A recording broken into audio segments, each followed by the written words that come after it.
দর্শক, এলনুচি অনলাইনে আপনাদের সাথে আছি আমি আসাদুজ্জামান সাজু। জানিয়ে রাখি, এই অঞ্চলের মানুষের দীর্ঘদিনের দাবি বুড়িমারি এক্সপ্রেস এবং লালমনিরহাট এক্সপ্রেস বুড়িমারি। আপনাদেরকে জানিয়ে রাখি যে বাংলাদেশে যে কয়েকটি স্থলবন্দর রয়েছে তার মধ্যে অত্যন্ত একটি বাংলাদেশের অর্থনীতিতে যে গুরুত্বপূর্ণ ভূমিকা রাখছে বুড়িমারি স্থলবন্দর। এই বুড়িমারি স্থলবন্দরটি লালমনিরহাট জেলার একেবারে শেষ প্রান্তে বুড়িমারির অবস্থিত। কিন্তু এই অঞ্চলের মানুষ যখন দীর্ঘদিন ধরে আন্দোলন করছে এই বুড়িমারি স্থলবন্দর, বুড়িমারি এক্সপ্রেস এবং লালমনিরহাট এক্সপ্রেস বুড়িমারিতে চালু দেওয়া, আমরা দেখছি যে রেল বিভাগ বরাবরই বিভিন্ন প্রতিশ্রুতি দিয়ে তালভানা করে আসছে। আজকাল করে বলে এই বুড়িমারি এক্সপ্রেস বুড়িমারি থেকে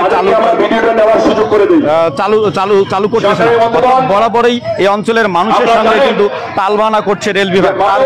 প্রতিবাদে কিন্তু আমরা দেখছি যে আজকে কিন্তু অনির্দিষ্টকালের জন্য সড়ক অবরোধ শুরু হয়ে গেছে।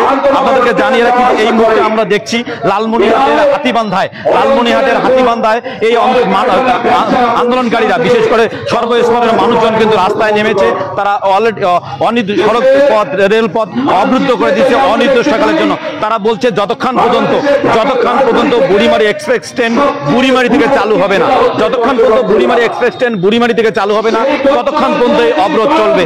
আপনাদেরকে জানিয়ে রাখি যে রেল বিভাগ এই বুড়িমারি এক্সপ্রেস ট্রেন বুড়িমারি থেকে চালুর দাবি বিষয়টি নিয়ে দীর্ঘদিন কিন্তু মূলা ঝুলাই রাখছে। তারা প্রথমে বলেছিল যে 15ই ফেব্রুয়ারি 2025 সালের, চলতি বছরের 25 সালের 15ই ফেব্রুয়ারি ট্রেনটি চালু করবে, কিন্তু 15ই ফেব্রুয়ারি তারা ট্রেন চালু করেনি। তারপর তারা বলেছিল যে 26শে মার্চে ট্রেন চালু করবে, কিন্তু 26শে মার্চও তারা ট্রেন চালু করেনি।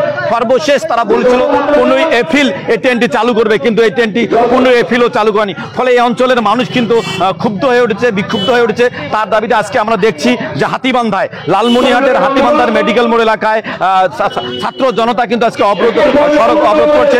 রাস্তার দুপাশে কিন্তু শত শত যানবাহন আটকা পড়ছে।